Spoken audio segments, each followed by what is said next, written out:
నమస్తే, welcome to GX9 news.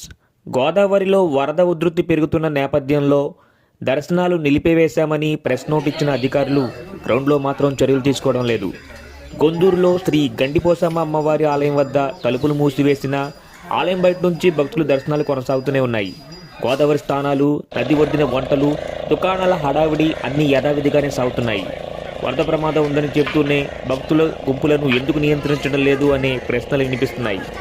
ఏదైనా ప్రమాదం జరిగితే బాధ్యత ఎవరిది అనే ఆందోళన భక్తులలో వ్యక్తమవుతుంది. ఇప్పటికైనా అధికారులు స్పందించి ప్రమాదకరమైన ప్రాంతాలను ఖాళీ చేయాలని స్థానికులు కోరుతున్నారు.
మీ మామూలు అన్నట్టు చూడు తిరుమల కాలేజీలో నీ ఫోటో ఇలా దండ పెట్టుకో.